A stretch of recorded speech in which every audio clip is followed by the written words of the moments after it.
also some have been awarded. Among his research projects, he has from the Indian UGC, DST, DBT. Other than these, the usual ones, he has fundings from the Laurie Strauss Foundation, USA. He is also the recipient of the Best Professor in Botany conducted by the 26th Business School Affair and Diwan Mehta National Education Award 2018. He has also been the Young Scientist Award for Biomedical Research in India in 2000, followed by many more recipient awards, research grants, many awards. In addition to that, he is also into a lot of planning, academics, policy making, then administrative experiences to his feather. And he's also a member of learned societies, Indian Society of Cell Biology, Probit Chatterjee Research Foundation, All Bengal Botanical Society, to name a few, and international societies being the Society of Hematological Oncology USA and an associate member of the American Society of Hematology USA. So we are all eagerly waiting, Professor Paul, to hear about your lecture now. So welcome, sir. Thank you. Can you hear me? Am I audible? Yes. Okay. Yes, you are audible. Okay. So thank you for the nice introduction. First of all, I will thank the organizer of this webinar, Advances in Biological Research, conducted by the Department of Botany, Lady Brabourne College, the head of the department, Dr. Suchita Sinha, and also the principal of this college for inviting me to deliver a talk in front of this audience. So again, to start with, because my area of research is primarily on the cancer biology and immunological aspect, but today I will talk about some of the burning issues like COVID. And I choose this because we are also trying to do something in this disease, and I will discuss one or two of these things in the run.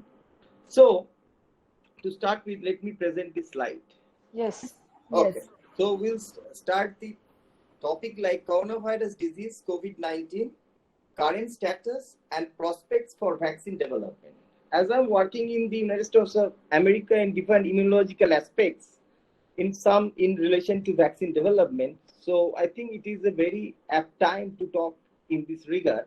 So to start with, just to go in a brief method of things, what I will say is that history of COVID. So it started way back on 31st December 2009. Actually, there was some cluster of cases of pneumonia of unknown causes detected in Wuhan city, Hubei province, that we all know. So at that time, the CDC, that is the Chinese Center for Disease Control and Prevention, they investigate this outbreak, and the etiology of this illness is attributed to the novel virus belonging to the coronavirus family. On 7 January 2020, the coronavirus was identified as the causative virus for by these Chinese authorities. On 11 February 2020, who announced a name for the new coronavirus disease, that is COVID-19. So this is not the first coronavirus disease. We have many, but to name two prominent ones in the last 20 years, one is SARS coronavirus and one is MERS coronavirus. So SARS coronavirus actually started from China. It again originated from China and then involved 24 of countries and approximately touched 8,000 cases, and there are almost 10% deaths, like 800 deaths. And in the MERS coronavirus, it started from Saudi Arabia. And it is less sporadic. It is like it touches 2,500 cases and 800 deaths, but the death rate in case of MERS is higher than SARS. Initially, the new virus was called 2019 novel coronavirus. Then, like in taxonomy in botany, there is the International Committee on Taxonomy of Viruses, which we call ICTV. They term this virus, as it is very much similar with this SARS coronavirus, they named it as SARS coronavirus 2. which is similar to the one that is caused SARS outbreak. This coronavirus has become a method pathogen of emerging respiratory outbreaks. But on March 11, as the number of COVID-19 cases outside China has increased 13 times and the number of countries involved has tripled with more than 118,000 cases in 114 countries and over 4,000 days, who declared this as pandemic. So from 11th March, it was named as pandemic category. So if you go through the viral epidemiology, we can see that from 2002, 2003, which I have already mentioned, we have the severe acute respiratory syndrome, SARS coronavirus. Then on 2012, again, 9-10 years after, we have the Middle East respiratory syndrome coronavirus, MERS coronavirus from Saudi Arabia. And on 2019, we have this coronavirus disease, COVID-19. We need to know this viral epidemiology because for vaccine construct or other part of the team, we need to develop something which we have already developed. So where are we? If we just see, as far as world is concerned, there are, till yesterday, there was like 184 million cases of COVID-19 positive cases throughout the world, of which 3.98 million are dead. In India, there is 30 million, that means 3 crore people are infected with this virus and 4 lakhs have died. So if you go through the percentage, you see in the world level, there is a 2.1% death versus in India, we have a like 1.3% death. So India is trying to do its best, but we need to keep it much more less as possible. So this is this world scenario and India scenario, and we have to give it as much as death should be as less as possible. So if we now see about the different countries, we see India is now at the second position as far as infection rate is concerned, with 3 crore populations already infected. In USA is the top with 34 crore, 3.4 crore people affected. Then Brazil, France, Russia, Turkey, and so on. So India is one of the leading, and we also know that India and China are the highest populous country in this world, and India is at the second most as far as infection is concerned. So if you see the daily cases in India, we already know that we have got first wave, we have also received second wave.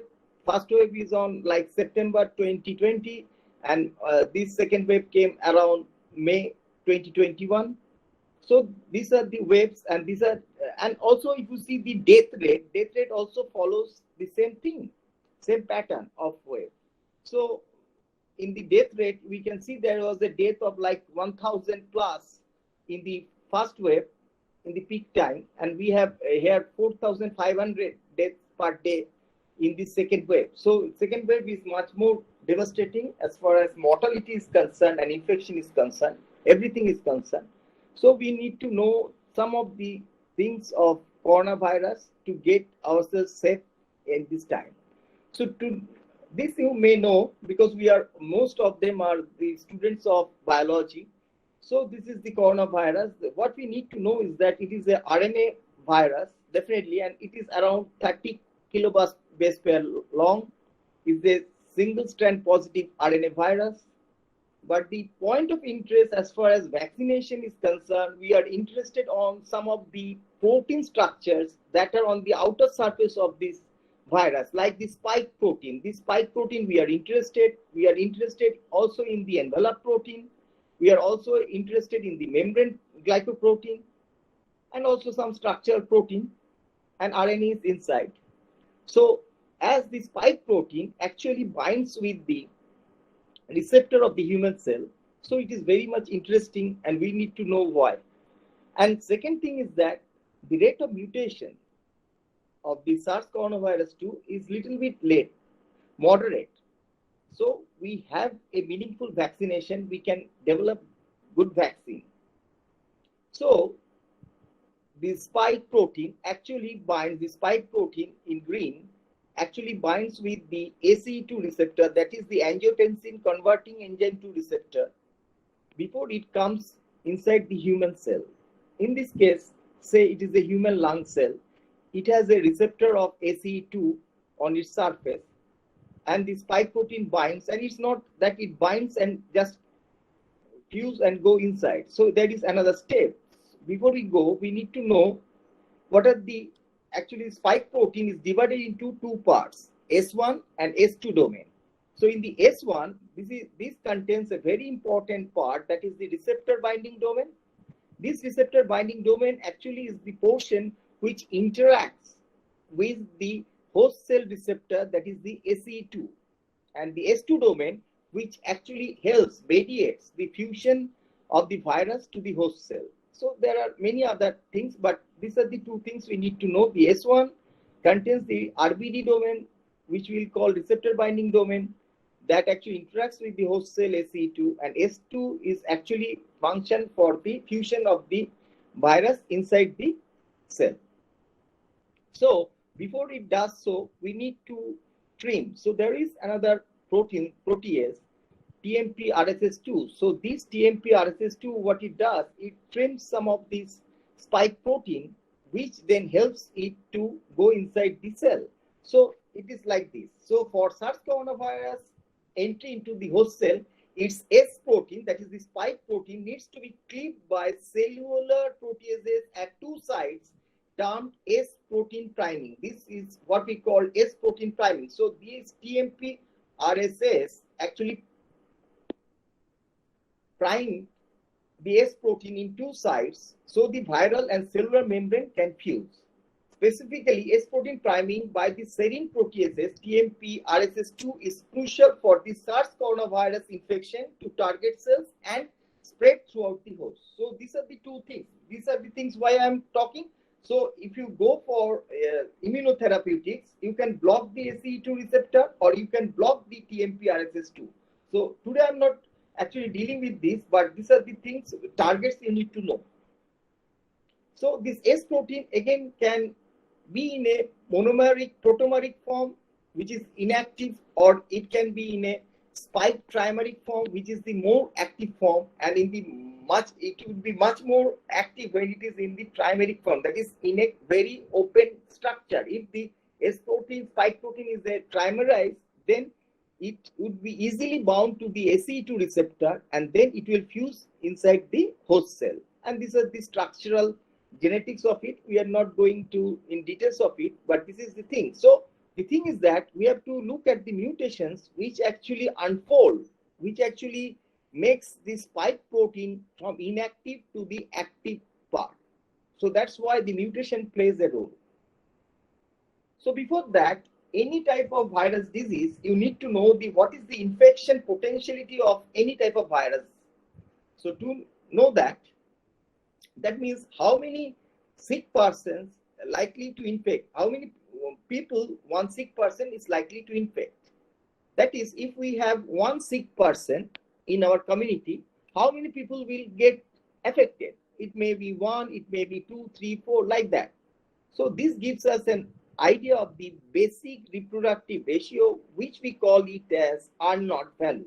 So what is R0? R0 is actually the average number of individuals that an affected person can give the disease to. That means once I catch a disease, how many people I can give the disease to, how much contagious the disease is rather. So R0 is basically constant for a particular disease, but for a RNA viral disease or any virus disease, it is not constant. It actually ranges from one value to another, because due to mutation, the R0 value shifts. So R0 is how transmissible the virus is. So this is what we need to know about the R0 value, or the basic reproductive ratio of the virus. That is the average number of individuals that an affected person can give the disease to. So if you talk about the Zika virus, we can see it has a R0 value of 3 to 6.6. That means it can infect 3 and it can infect up to 6.6. Because of the nature of the virus, the mutation, there is a range. So if you talk about measles, it's range from 11 to 18. That means it can infect 11 to 18%. So this is much more contagious. Ebola has 2 R0 value. That means it can infect 2. HIV has 3.6 to 3.7. That means one person can infect 3 to 4% roughly. So chikungunya is 4.1, like that seasonal flu is 1.3, and norovirus is like 1.6 to 3.7. So this is the unknown value of other viruses. So the more the unknown value, the more the contagious is the disease. So hepatitis, Ebola, then SARS comes in between 2 to 3. I have just put 3. HIV, I have put 4.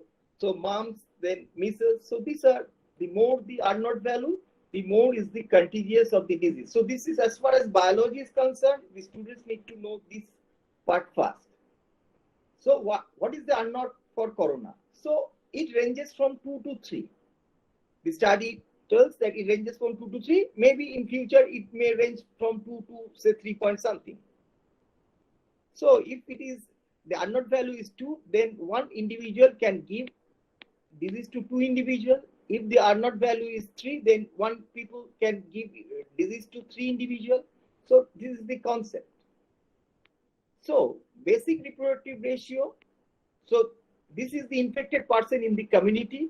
Maybe this is infected with coronavirus, and all we are susceptible people in the community. So it can give rise to, if the unknown value is 3, if we calculate the unknown value of the SARS coronavirus as 3, then these will infect 3%, then each person will again go on infecting 3%, and like this spike goes on. So this is how the wave is created, the first wave and the second wave.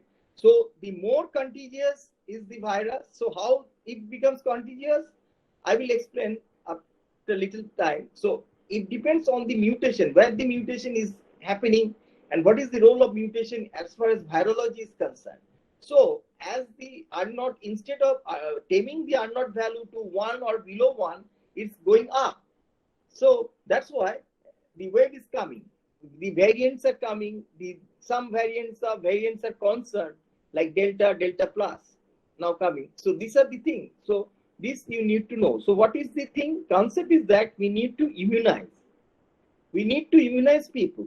This immunization can take place through the natural immunity, that we are getting infected, we get COVID, and we get out of it. We have antibody, we have the cytotoxic T lymphocyte, we are a little bit immune, or we have to immune ourselves by vaccination. So green symbols are immune by vaccinations or by natural selection, naturally. So this virus, unknown value will come down, because it cannot. We have to tame the virus to, so that the unknown value is 1 or less than 1. So it will grow in a smaller portion. So this is what we call it as herd immunity. These are the terms we always learn from the channels, in TV channels, but what exactly is? So herd immunity occurs when a significant proportion of the population or the herd has been vaccinated or are immune by some other mechanism, resulting in protection of the susceptible individuals. That means, what is the proportion of population that needs to be vaccinated or that needs to be immunized so that the disease does not grow? So this is what we call it as herd immunity. That means the proportion of the population that needs to be immunized so that the disease does not spread. That means unknown value would be 1 or less than 1. Less than 1 would be good. So unknown is equal to 1, then the disease will be stable among the group. If it is lower than 1, it is better. So unknown value does not, the virus unknown value is high, but because we are immune, it cannot catch the disease. So that is the thing. So it is reached through only immunization. Then each case leads to the single new case, and the infection would become stable within the population. So we have talked about the basic reproductive ratio, that is the unknown, and the herd immunity. So what we know about herd immunity, we'll calculate now. So if we need to calculate how many of the people do we have to vaccinate for SARS coronavirus 2 at this moment in India or in the whole world, what is the percentage of population that we need to vaccinate? So that we can calculate from this herd immunity. So there is a term called herd immunity threshold. There is a calculation of herd immunity threshold. What it is basically R naught minus 1 divided by R naught. So if R naught is equal to 2, then we get 2 minus 2 divided by 2, that means half, that means 50% of the population needs to be vaccinated. That means if there is 2%, one need to be vaccinated. If the R naught value is 3, then the threshold would be, herd immunity threshold would be 2/3, that means 66.6%. So we need to vaccinate 50 to 66% of the population of the whole world. And if the variants, their R naught value is high, going on high, maybe 3.5, then we have to vaccinate more. Even if we calculate in between 2 and 3, then we have to actually vaccinate at least 50 to 66% of the population. So where are we? In India, the population, say it is 136 plus, I have taken only 136 crore. Need to vaccinate 50 to 66% comes to like 68 crore to 81.6 crore. We need to vaccinate this many people so that the R naught value of the virus can be tamed. It may be less contagious. So this is what you need to know. So till yesterday in India, the data shows that there is only 4.64% of people are fully vaccinated, and single dose is only 21.21, and there is like 3 crore of vaccination has been administered. So 4.64 vaccination means it's coming around say 6.3 crore, and it will come around 28.8 crore. So you can see, you have to put it fully vaccinated, you have to make it up to 50% to 66.6%. So we are far away from that. So if you see the vaccination program in India is not going very well, but steadily it is increasing. This is the double dose those who have acquired, and this is the single dose they are taking.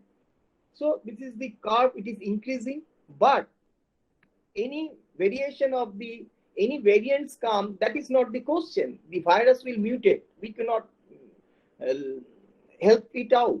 The virus will mutate. The thing is that we need to vaccinate our people as fast as possible.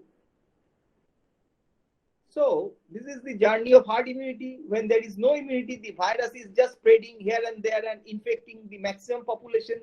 So that's why we have a lockdown and we have to stay inside the house. Then we have some immunity when now we have some vaccination program. Many people have got 2 doses, much more have received 2 doses. So there are many immune people inside the population. So virus is spreading slow. And then when we reach at least 55, 60% at least, then we can say it's almost stable. So this is how the journey of herd immunity takes place. So if you understand this, then the part is of the vaccine. Because there are many students, I thought to teach like, not a lecture, but it's almost like a classroom teaching. So what is vaccine? Vaccine is basically a biological preparation that improves the immunity to a particular disease. That means I have to improve my immunity or boost my immunity particularly to that disease so that I can counter that disease. But because that disease is never countered in our body. So it contains certain agents that not only resembles a disease-causing microorganism, but it also stimulates body's immune system to recognize the foreign agents. So we have to tame, we have to give teaching, learning of our immune cells so that they recognize the foreign particle and then neutralize the thing. So that is what the goal of vaccination is all about. So this vaccination can be made through vaccination drive, or naturally we can get some infection and we get vaccinated. Because if we develop COVID, we'll have some antibody in the body. We will also have some T lymphocytes in our body that will fight against the virus. So to start with the journey of vaccination, I would start with Edward Jenner because he is actually the first person in this whole world in 1796 who actually used the cowpox virus. You all know Latina variola vaccinia to confer protection against the smallpox. So this is actually Edward Jenner's infecting his gardener's son with the smallpox. So the vaccination story started from 1796. It's way back. Then 1985, the French microbiologists Louis Pasteur and Emily Rox first developed the vaccine against rabies. So it is, look, 1822, 1895, another 25 years down the road. Then these two will take time. Then we have a plethora of vaccine. It started from smallpox, cholera, rabies, anthrax, typhoid, and so on to human papilloma virus. So this is time zone, and there are different vaccine which has been recognized by the WHO, and there are different vaccine has been developed. So there are many strategies which I will discuss about this vaccine. So what I wanted to tell is that the scientists, the company people, the working in the administration, and also the scientists are way capable of bringing a good vaccine in the market. It's not that they are not capable. They are very much capable because this journey of vaccination started way back. And there is technology, and every day the technology is developing. But we need to give time. That is the thing. But in this disease, we cannot give time because it is spreading so fast. So if you see what are the different vaccine strategies, one can use the whole agent vaccine. That means we can take the whole coronavirus and use it as the vaccine. We can kill it, which we call inactivated, or we can attenuate it. That means we can pass the virus in a animal model or in a cell line. When it will not develop any disease, it gets attenuated. Then we can use it as vaccination. We can have a multivalent subunit vaccine. We can have a purified macromolecules, or we can purify macromolecules from the virus and use it as vaccine, like toxoid, capsular polysaccharide, recombinant microbial antigens, surface antigens. That's why we are talking about the spike protein and all the surface protein. We can have a DNA vaccine. We can also have a recombinant vaccine. So there are many plethora of techniques, platforms by which we can develop vaccine. To give you some example, if you go through the inactivated or killed vaccine type, we have cholera, flu, hepatitis A, plague, rabies, polio. Live attenuated, we have measles, mumps, rubella, yellow fever, polio. Inactivated endotoxins, botulinum antitoxin, diphtheria antitoxin, these are all inactivated exotoxin. If you talk about capsular polysaccharide, we have streptococcus pneumonia, vaccine for streptococcus pneumonia, very important. Recombinant microbial antigens like hepatitis B, we take HIV, rabies, measles. These are the examples of different technology or platforms, what we call today. So, why we need vaccines? We need vaccines because we need, our aim is to expose the body to an antigen that won't cause disease, but will provoke an immune response that can block or kill the virus if a person becomes infected. That means we'll develop some immune response that will block or kill the virus, in this case virus, if a person becomes infected. So there are, as I already mentioned, there are different platforms, an array of vaccines, like you can take the whole virus, it may be inactivated, it may be weakened, you can take a viral vector, it may be replicating within the host, non-replicating. We can take a nucleic acid platform, it may be DNA-based vaccine, RNA-based vaccine. We can take protein-based vaccine, it may be protein subunit or virus-like particle. So these are the, in general, 8 platforms that are being using last for 1.5 years throughout the globe. And there are many companies, those who are working in different platforms actually. So why we wanted to develop immunity? If you look at this is the basic microbiology slide from Nature. So what you know, you know, that once a virus enters into the cell, because it's the RNA virus, it releases the RNA, then it again develops the whole virus and comes out. So there are antigen presenting cells. Those who are from microbiology or zoology, they know. So antigen presenting cell, they actually present the antigen to helper T cells. So there are two types of T cells. Generally, there are many types of T cells, but there are generally two types, broadly two types, helper T cell and cytotoxic T cells. So these fragment of the virus that has been displayed by the antigen presenting cell on, in case of helper T cell, it would be MHC class 2 molecule will present the viral peptide to the helper T cell. This will crosstalk and this will give two signals. One, it will stimulate the B cells so that the B cells release antibody into the serum, specific antibody for the given virus into the serum.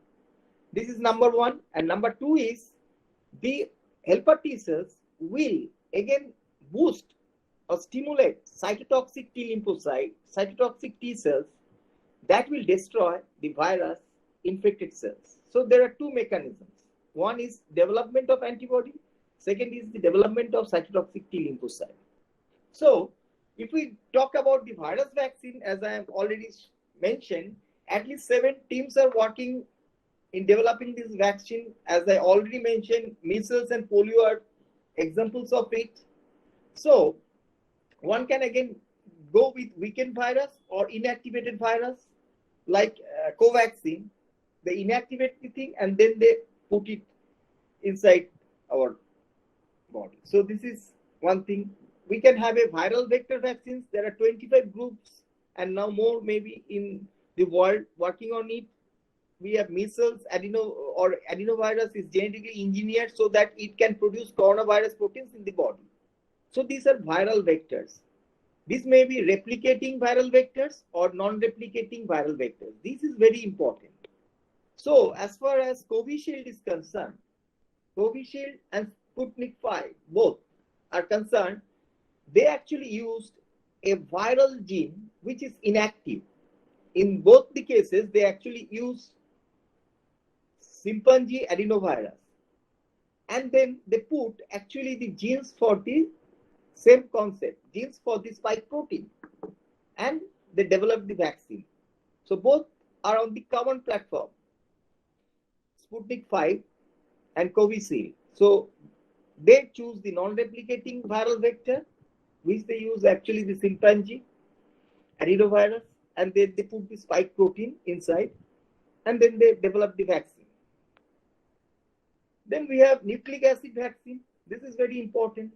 You can take DNA and make the vaccine. In case here we have RNA vaccine, so we can do that. So nucleic acid vaccine, which Jacovid is claiming, and if it is released by the Indian government, it would be the first DNA vaccine, first nucleic acid vaccine for coronavirus that I will mention afterwards.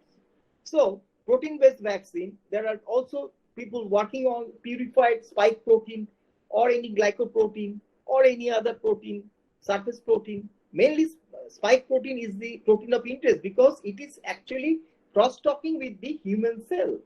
That is in the lung cell or in the nasopharynx or in the kidney, liver, where there is ACE2 receptor. So spike protein is the area of choice.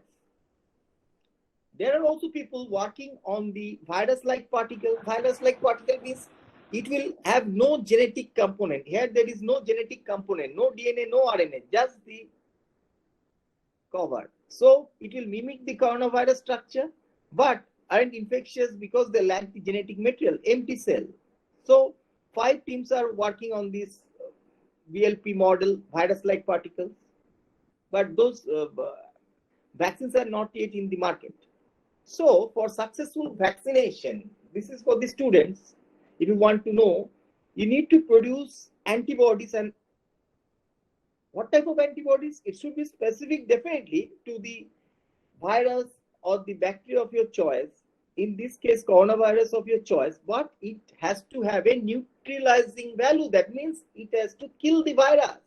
It just binds, does not matter. You bind, but you cannot kill it. So the more the potentiality of neutralizing, the more the vaccine is useful. So neutralizing antibody. So one thing is that it developed antibody, and what is the titer of the antibody, what is the amount of the antibody is one factor, and what is the neutralizing potentiality of the antibody is another factor. So, as you all know, if a virus comes into the contact with the healthy cells, cells get infected, and there are B cells, then these B cells will release cytokines that will activate the B cells, and these release the antibody. So this by this you can produce neutralizing antibodies. And second one is the activation of cytotoxic T cells. Very important. These are, as you all know, CD8 positive cells. So why we want this? Because antigen presenting cell, when they crosstalk with MHC class 2, when they have the pathogen of choice on the surface displayed on MHC class 2, they actually helps the helper T cells to release cytokines to activate the cytotoxic. These are the cytotoxic T lymphocyte. Then this cytotoxic T lymphocyte binds to the virus. So the good part of cytotoxic T lymphocyte is that it does not go and catch the virus and kill it. It actually goes and target the cell that has been inhabited by that virus. So it actually kills the whole cell. So the cytotoxic T lymphocyte with MHC class 1 on its surface will bind to MHC class 1 of the antigen presenting cell through CD8 positive. This is CD8 positive cell will bind to the MHC class 1 molecule, and then they will release some of the protein or chemicals like perforin, granenzyme, granulin that will kill the cell. So two things. One is the amount of antibody rest during a vaccination and the potentiality of its neutralizing capacity. This is number one. And number two is the amount of cytotoxic T lymphocytes that has been activated for killing the virus inhabited cells. So these are the two parameters after every vaccination program. These are the two parameters that has been looked upon. Okay, so apart from that, nowadays, as I'm telling, there are in silico approach. We now know many things, many genetic information of this virus, particularly the spike protein, which is our area of interest for vaccine development. So we know many things of it. So after knowing many things, many genetic things of it, what the scientists are doing, they are going for an in silico approach. What is it? You have to know something about coronavirus. So rate of mutation is actually half of influenza and 1/4 that of HIV. Rate of mutation is low, that I've already mentioned. Spike protein has high mutation density, highly mutated. Bare mutation hoche. 19 mutation sites with 7.69 mutation density. Still, scientists are relying on these to predict epitopes as it plays a role in both virus entry and viral RNA release into the cytoplasm. Scientists, they cannot overlook this spike protein. Though this is a high mutation hotspot, mutation density is high, still they are relying on S protein because this is the area which actually crosstalks with the human cell and gets entry, the viral RNA gets entry into the cytoplasm of our cell. So a vaccine against S protein induces antibodies to block viral entry. Etai amader kammo. So 84% of the antibodies reported in COVID-19 patients target S protein. That means there are many reports throughout the globe. They have seen those who have been infected by this coronavirus, the antibody they generated, they actually specifically bind to the spike glycoprotein, some portion of the spike glycoprotein. That is the epitope. And RBD region, receptor binding domain, as I have already mentioned, of spike protein is unshielded by glycan, so the antibodies can effectively bind to it. That I am coming in the next slide. So the scientists are looking at mutation-prone S protein prevents protective antibodies from binding to it. We are talking about, we have developed corona. Again, we get hold of the corona for the second time. Why? Because of the variants. So it is necessary. So where are we at this crossroad? It is necessary to correlate mutational dynamics with epitope prediction within S protein. So you need to know where are the mutation and which mutation is actually not letting the antibody to bind. And so we have to correlate the mutational dynamics with epitope prediction within S protein and then start to develop the vaccine on the 8 platforms we have already mentioned. So if you see, now the thing is very clear. There is a huge glycan shielding of the spike protein of the coronavirus. That means it has been embedded, covered by glycoprotein. Blue are the glycans, different types of glycoprotein actually surrounding the spike protein. And only some portion of the receptor binding domain are exposed, that is in cyan color. Only a part of the receptor binding domain is exposed. So if one want to raise an antibody and epitope for an antibody, I cannot make it, then it will not bind effectively. I have to specifically find a place that the antibody will bind. So this is what molecular docking will give you an idea about some of the epitope predictions. So this is the burning issues nowadays. So after you know some, but for that you need to know some genetics of it. From the first day you cannot make vaccine in silico counseling, because for that you need data. So now we have data of more than 1 year sequencing data. Now different companies are targeting this type of area. So just there are many mutations. One particular mutation, that is D614G, is very important throughout the globe, and it came up in the Nature publications, and you can see there is a high peak of this mutation throughout the time. So what does that signify? Just I am giving one example. I cannot take all the mutation. So if you see, I told it's a trimeric structure, trimeric peptide. So this is the D614G mutation is there. What mutation? So in the 6 and 14 amino acid, D is changed to G. D means it is aspartic acid will be changed to glutamic acid. So what will happen? Let's see. So change like aspartic acid, that means D is a large acidic residue into a small hydrophobic residue, that is glycine. So when an aspartic acid is actually changed into glycine, there is a difference in both size and charge that lowered the binding affinity of antibodies against S protein. Okay, so this is very, very interesting. What it is doing is that this mutation at a position and at a time with the residue changing from aspartic acid to glycine, it makes it more vulnerable, because binding affinity of antibodies against S protein is changed, lower. So S protein is made up of 3 smaller peptides, as I have already mentioned, in open or closed orientation. So when the spike protein is in more open condition, it is more prone to much more contagiousness, much more infection rate. When more are open, it is easier for the protein to bind to the ACE2 receptor. So if 1 is open, likelihood of infection increases. When 2 is open, it is much more increased. When 3 is open, it is heavily increased. So mutation, if a certain mutation, there are many missense mutations that we don't need to bother, but there are certain mutation that actually gives subvariants like delta to delta plus.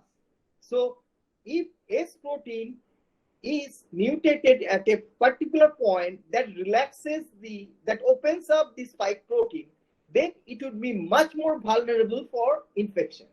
So that is the hunch. So the D614G relaxed connections between peptides of S protein, it opens up. As it opens up, the likelihood of infection also increases. And more open conformations owing to its mutation increases the chance of infection. The backdrop is that this hinders development of vaccines and makes the virus prone to antigenic drift. It hinders the development of vaccine. You develop vaccine and it will not work. So that is the thing. So we need to look upon the whether our vaccine can get hold of the Delta variant or not. So like that. So these are the things. So these are the things that actually creates wave. These are one of the parameters that creates wave in a country. There are other parameters is how we behave. All the parameters how a human being behave in the society. And one parameter is only how the virus mutates.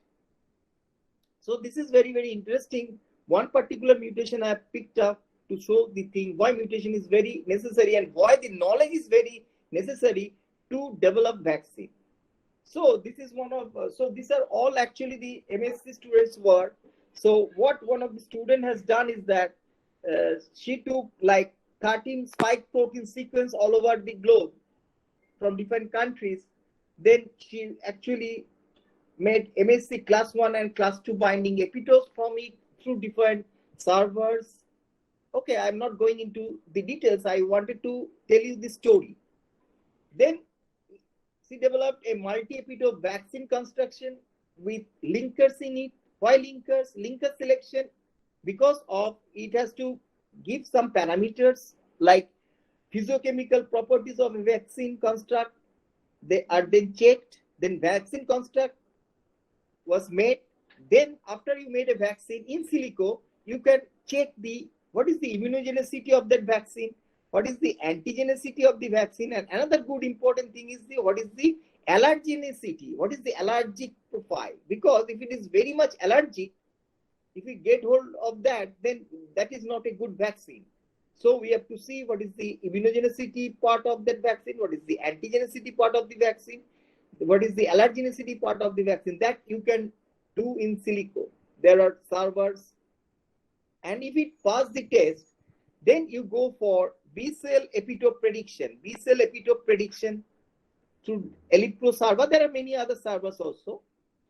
Then you can construct the 3D structure of that vaccine, then validate that vaccine structure through different types of score. Like you don't have to go into the details, through ERAT score, JET score, and Ramchandran plot, and then do molecular docking by Haddock.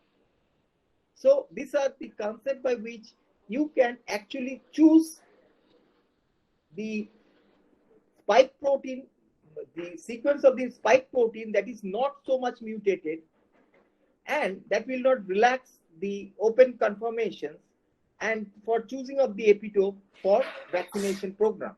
So like that. So this is the 3D structure of the vaccine with alpha helix, beta sheet at the loop. And this is the story. So this is the, then what is, there are many things. One of the things which I will show is that, because the paper is not published yet, so these are the epitopes.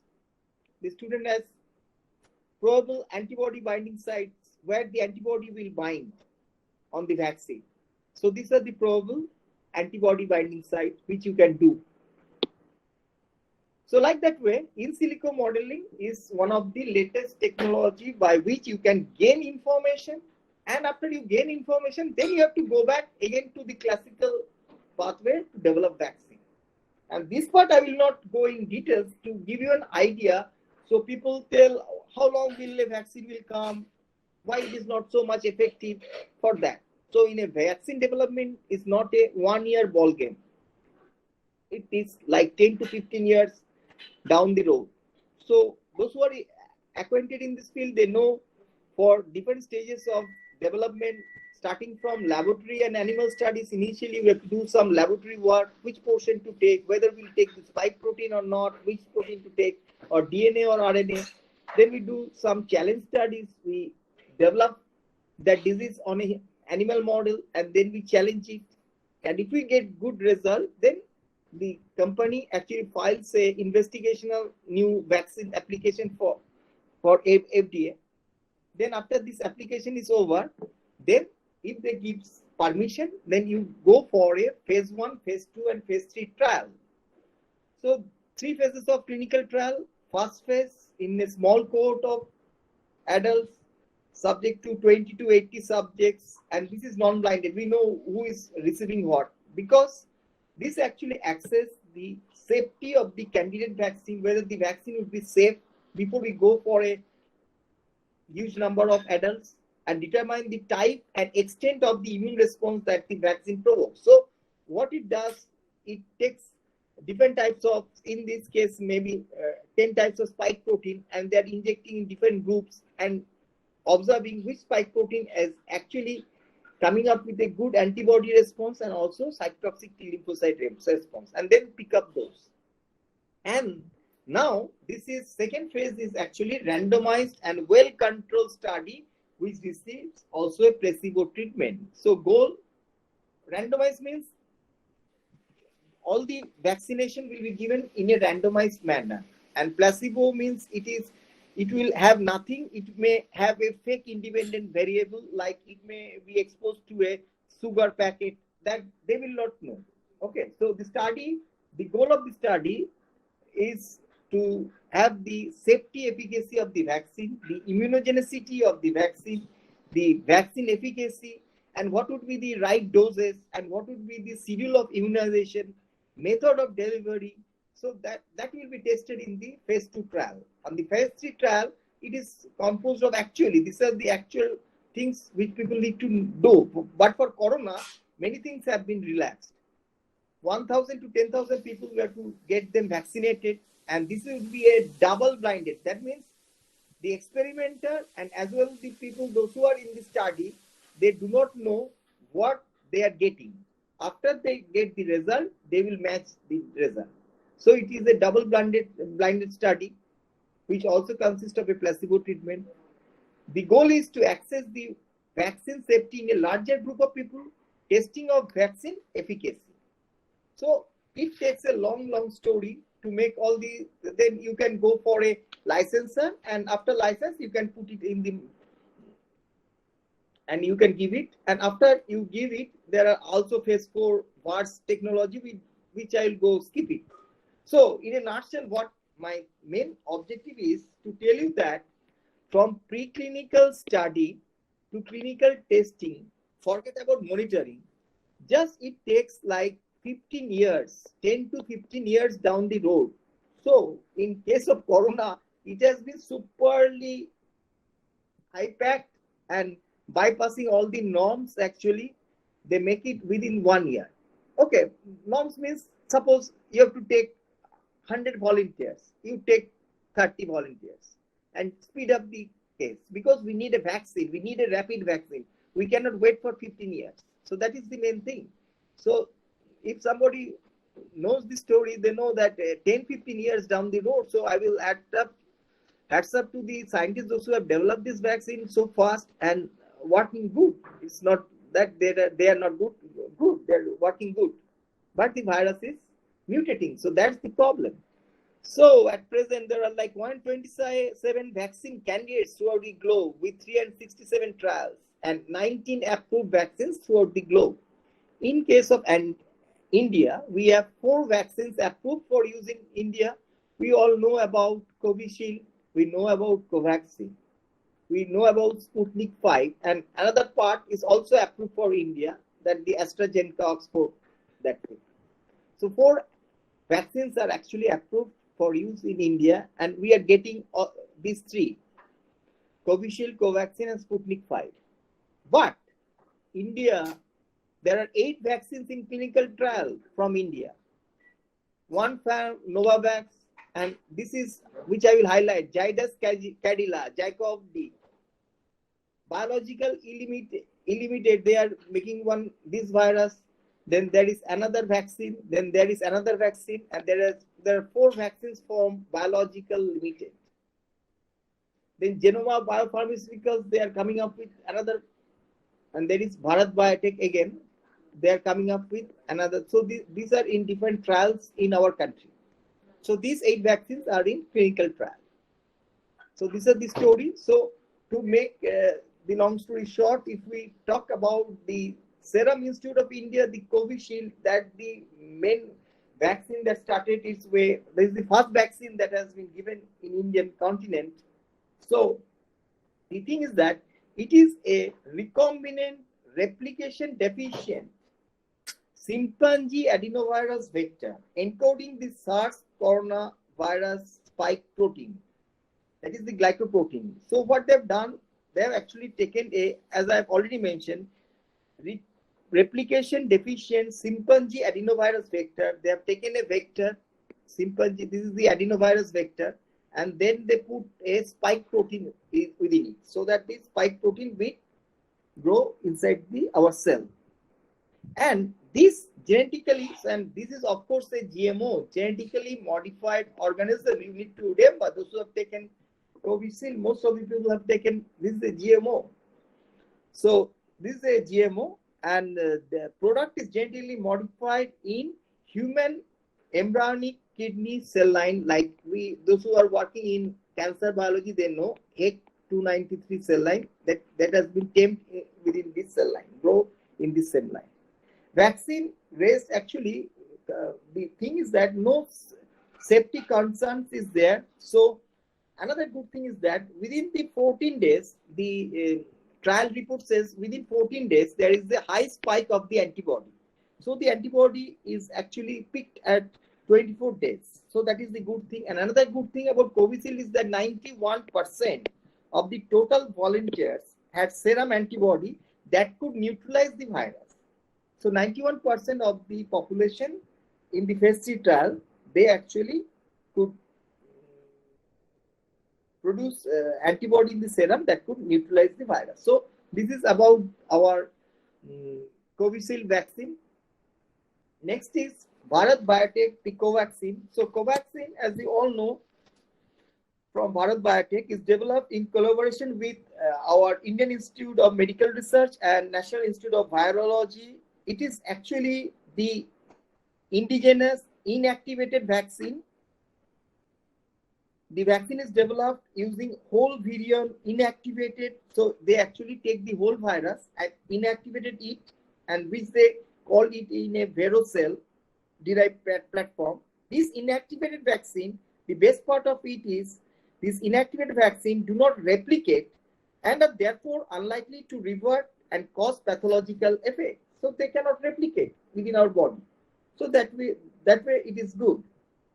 They contain actually dead virus, incapable of infecting people, but still able to instruct the immune system to mount a defense against an infection.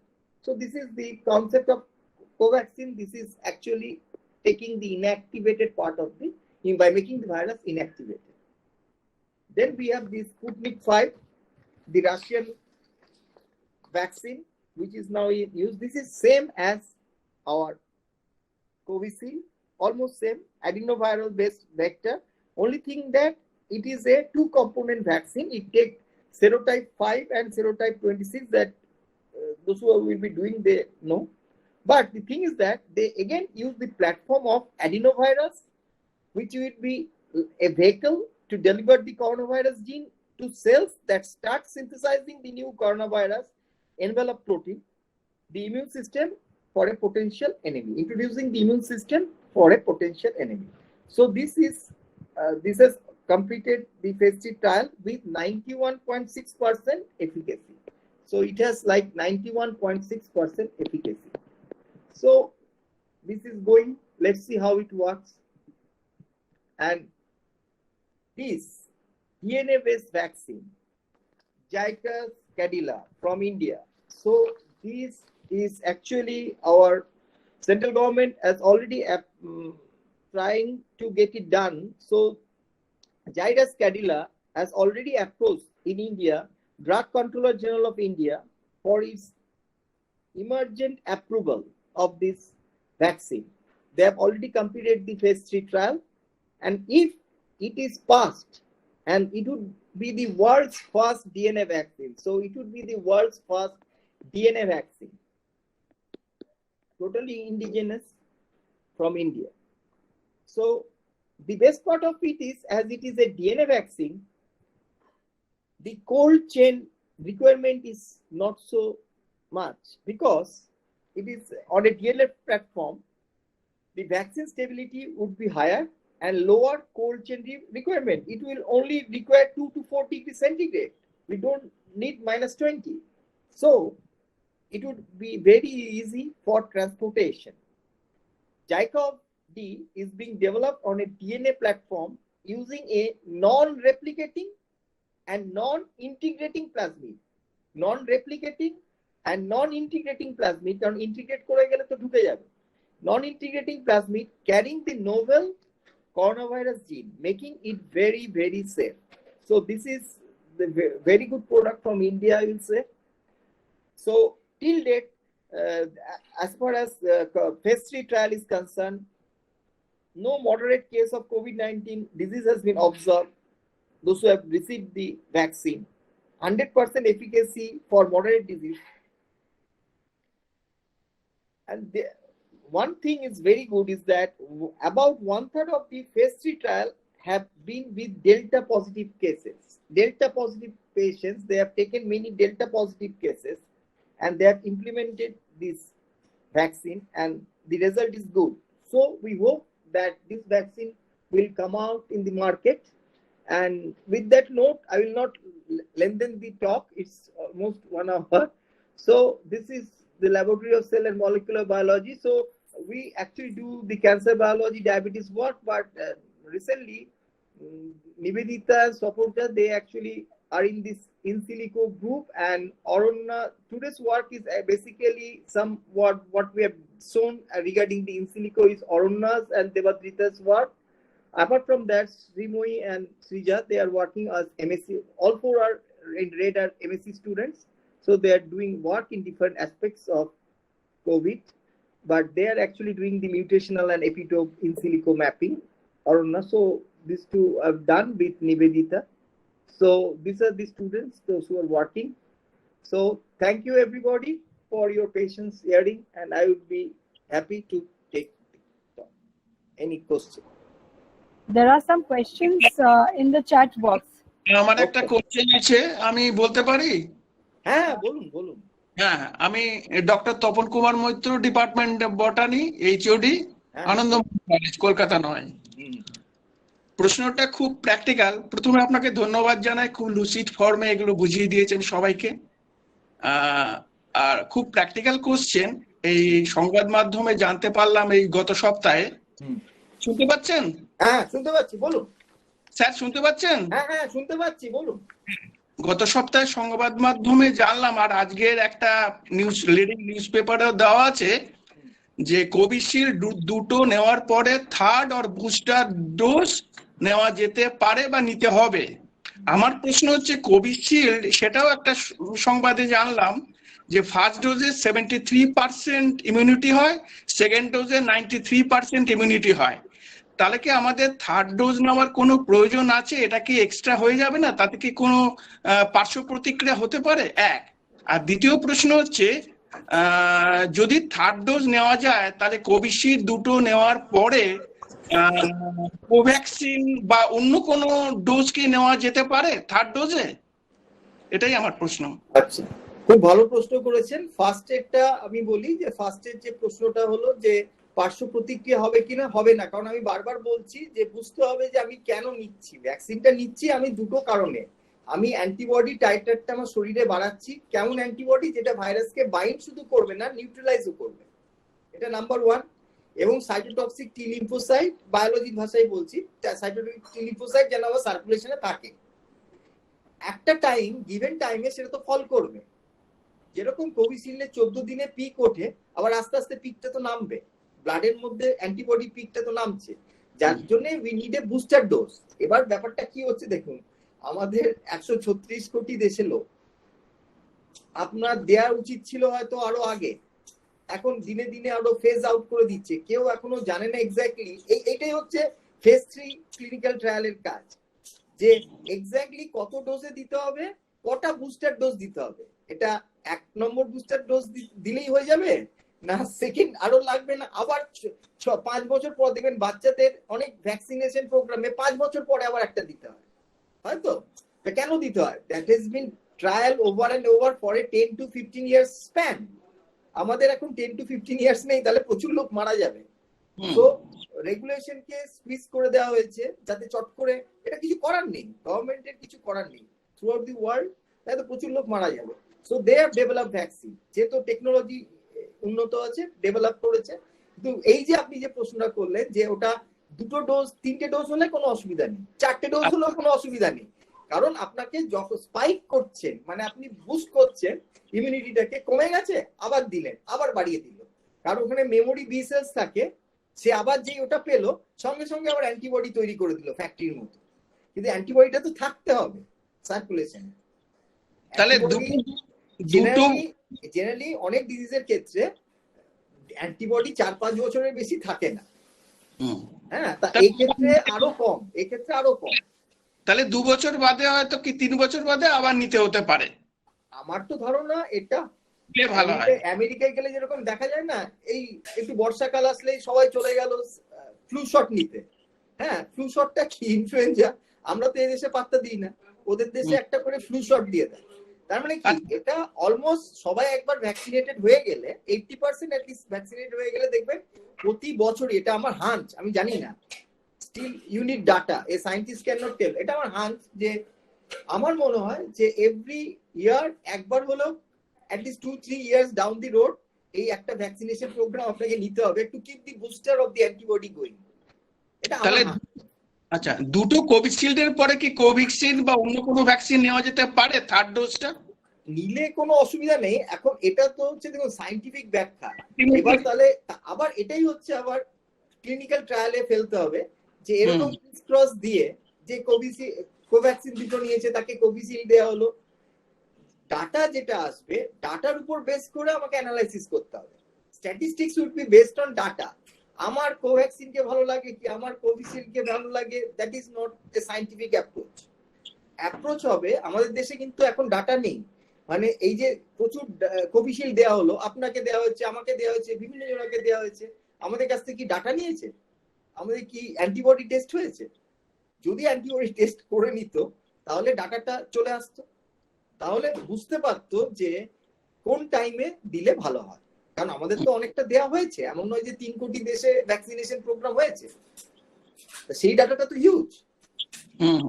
1000 লোকের দেওয়া 3 কোটি অনেক, তার মধ্যে 1 কোটিরও যদি আমার data থাকতো then that would be huge amount I will সে।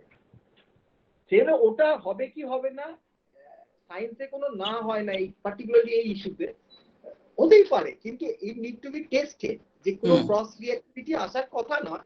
তাহলে এটা তো যতক্ষণ টেস্ট হয়ে তার ডাটা আসছে, সেই ডাটা যতক্ষণ না আসছে ততক্ষণ বলাটা তো খুব আবেগ প্রবণ হয়ে যাবে। But it is a good question I will say. ধন্যবাদ আপনাকে। Thank you, thank you. First of all, there are some questions in the Yes, chat yes. box. সেটা কি আপনি বলে দেবেন না আমি পড়তে থাকবো? আপনি একটু দেখে নিন, there are certain similar questions regarding the এই যে দুটো ডোজের মাঝখানে there is the gap and the efficacy of whichever, there are certain common questions. সবই ওইটাই আছে, দুটো করে ডোজ। হ্যাঁ, আর there was one question I think question করেনি। হ্যাঁ, কোশ্চেন কি করতেই পারে, দুটো ডোজের এটা ব্যাপার নয়, ব্যাপারটা হচ্ছে মেইন থিং যেটা আমি বোঝালাম যে you need to have the antibody in your body. কেমন অ্যান্টিবডি? Neutralising antibody. আমার ভাইরাস শরীরে ঢুকবে, সেটা আমি আটকানোর চেষ্টা করব, কিন্তু আমি যদি না পারি তাহলে তো আমার অ্যান্টিবডিটা থাকতে হবে। এই অ্যান্টিবডিটা রাখার জন্য সেটা টাইম উইল সে 2022 তে গিয়ে আমরা বুঝতে পারবো যে আমরা এই যে ডোজটাকে বাড়িয়ে দিলাম তাতে কি এফিকেসি বাড়লো। এই যে স্প্যানটা আমাদের বাড়িয়ে দেওয়া হলো, প্রথমে তো 2 সপ্তাহ বাদে দেওয়া হচ্ছিল, তারপর আরো পিছিয়ে দেওয়া হলো, এখন আরো পিছিয়ে দেওয়া হয়েছে। এখন এফিকেসি বাড়লো না কমলো সেটা ডাটা বলবে, এখনো সেই ডাটা তো আসেনি। এক্স্যাক্টলি, লার্জ কোহোর্ট অফ পেশেন্টের ক্ষেত্রে বা পিপলের ক্ষেত্রে সেই ডাটাটা আসেনি। ডাটা না আসলে অফ হোয়াইট এগুলো সেই টিভি চ্যানেলের মতো বলে দিলে তো হবে না, মানে কোনো সায়েন্টিফিক তথ্য নেই। তথ্য যতক্ষণ না থাকবে, মানে science request data, without data I can not say. তবে হ্যাঁ এটা চলছে, তবে ইন্ডিয়া ইজ ডুইং গুড, সেটাই আমি বলবো। মানে ইন্ডিয়ার যে ভ্যাকসিন ডেভেলপমেন্ট প্রোগ্রাম ভালো কাজ করছে, that much I can say. So India যথেষ্টভাবে অল ওভার দি ওয়ার্ল্ডে একটা সুপ্রিমেসি দেখিয়েছে। এবার আমাদের মিসম্যানেজমেন্ট আছে, সেগুলো তো আলাদা ইস্যু, সেগুলোতে আমি যাচ্ছি না। As far as science is concerned, they have done good. But distribution কিভাবে হবে সে তো প্ল্যানিং না, সে তো আলাদা জিনিস। আর কারোর প্রশ্ন নেই? Hi, sir, I have one question. I already put in the chat box. বলো। Regarding cytokine storm. হ্যাঁ। Suppose some patient has developed corona, but he is being cured. After some days, he has developed some cytokine storm, and for that reason, he is now suffering from oxygen suffocation. So many. So probably that patient get cured from that cytokine storm. Whether he or she needs Whether he or she needs, শুনতে পেলাম না লাস্টে। in vaccination. না, ভ্যাকসিনেশনের প্রথম কথা হচ্ছে weather দুটো জিনিস, সাইটোকাইন স্টর্ম কাদের হচ্ছে, এটা একটা important question. I would like to answer. Thing is that in the second wave, the nature of the virus because of the variation of the variants has changed. It has gone to a 12-day scheme. First 6 days is something, and this from 7 days to day 12 is different. So the people is that, suppose I have little bit of temperature, I am ignoring it. I am looking at the pulse oximeter. My oxygen level falls below 90. I am ignoring it. So I am actually not identifying the day one.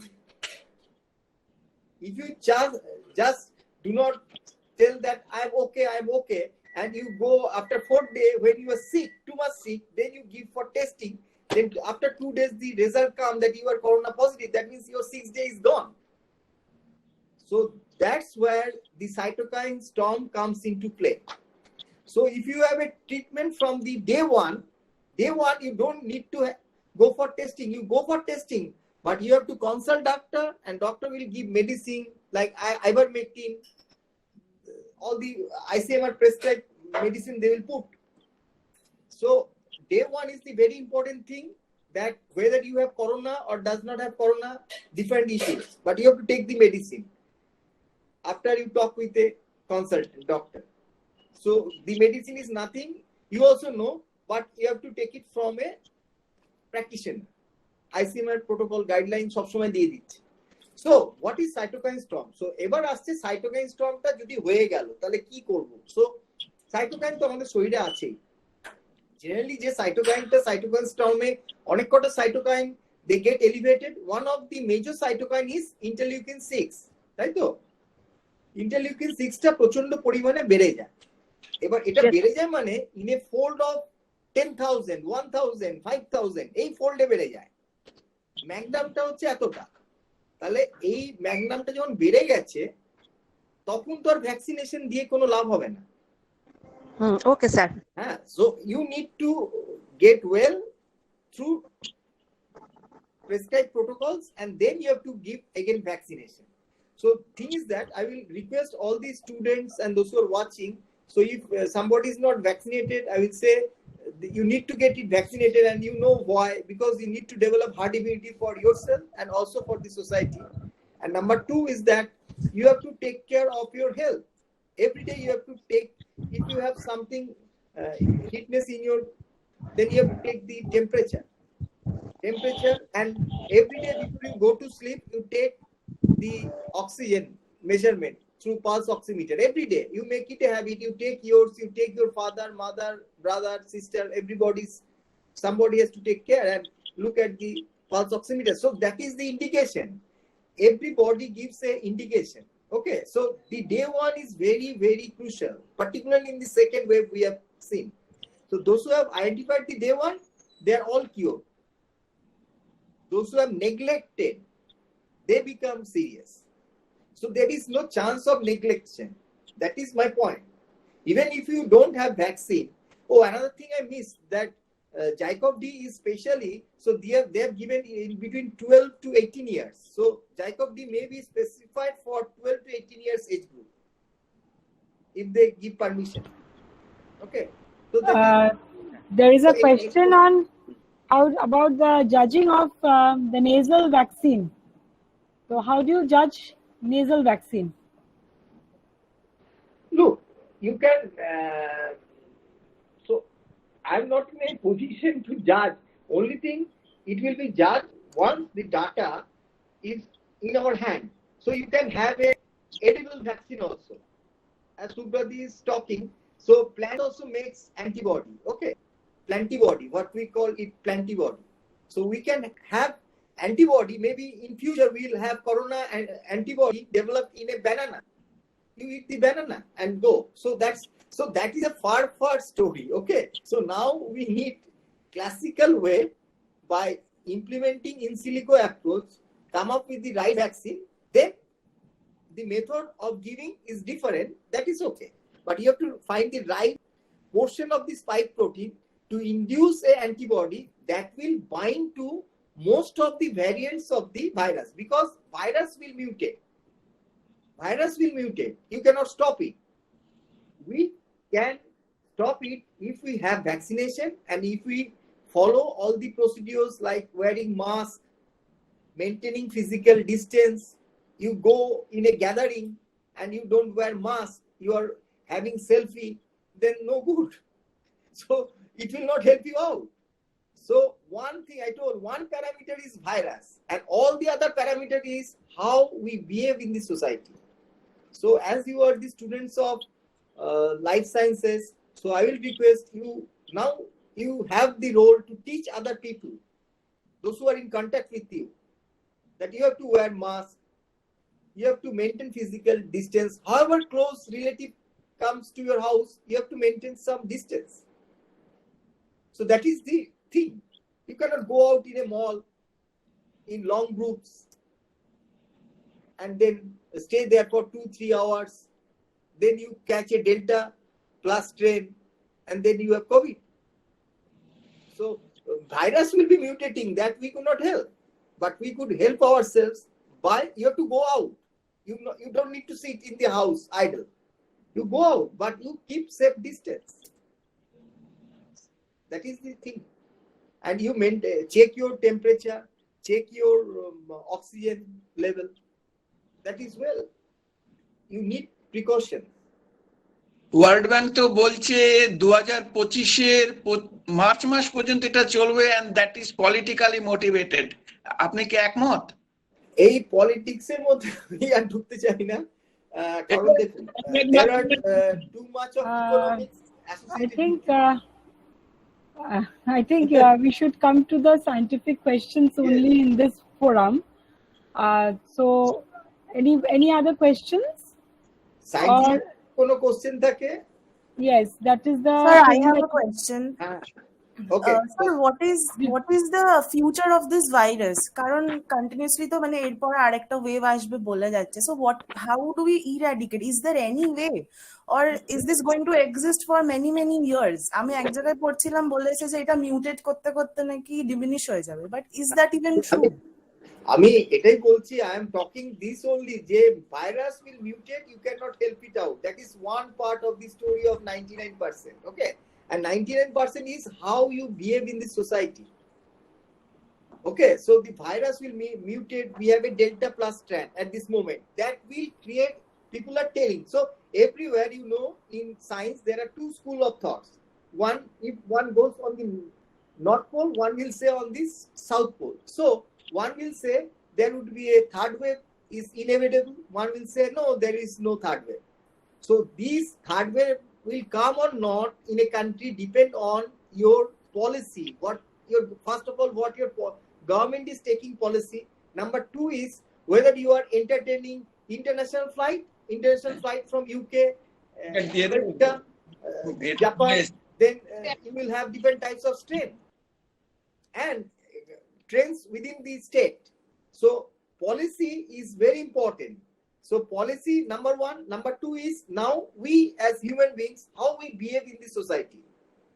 We have to wear mask, take safe distance and talk. You go out, but you keep a safe distance. That is the thing.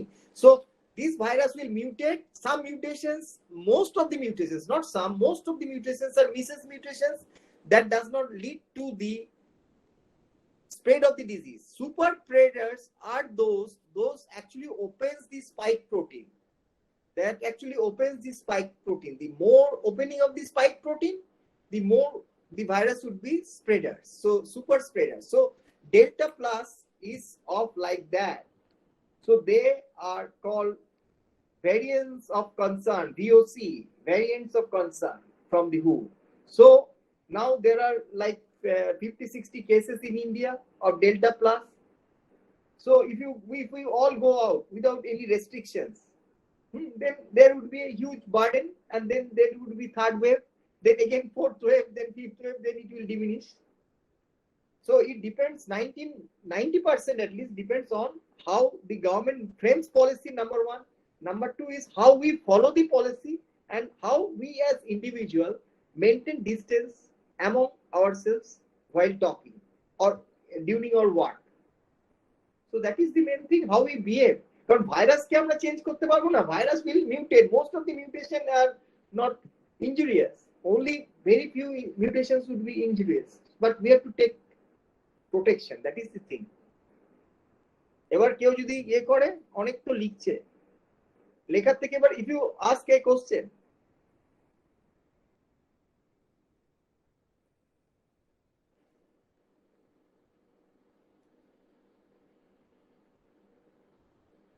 Monali, ask your question.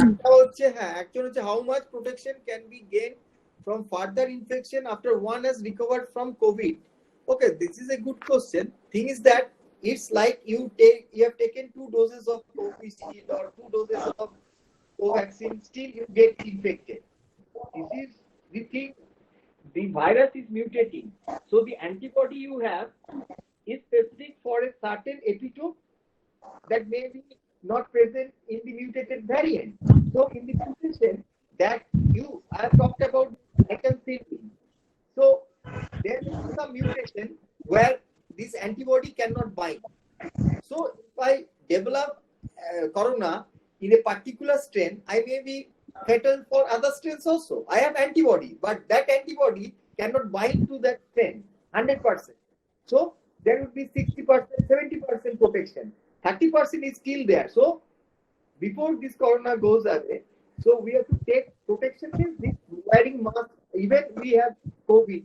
I know people, those who developed COVID 3 times in Calcutta only. 3 times within the span of 1.5 years. Okay, I have known people. So it's not that, because 3 times means he has been caught with coronavirus with 3 different variants. So that's why you need to take care of the distance and wearing mask. Main thing is the mask. You have to wear the clinical mask. Distance is okay. Sir, one small question, sir. Sir, till date, how many strains have been developed COVID-19 coronavirus? Many you cannot tell, because if I catches a corona within my body, there would be like hundreds of strains because it is mutating. I see, sir. Okay, so this is in magnum. So most of the mutations, as I mentioned, 99% of the mutations are not Spike fatal. protein. Yeah. So only those mutations that leads to the infection spreaders that Yes, sir. spike protein are actually the variants of concern. So if you go to the WHO website, they are clustered variants of concern, VOC.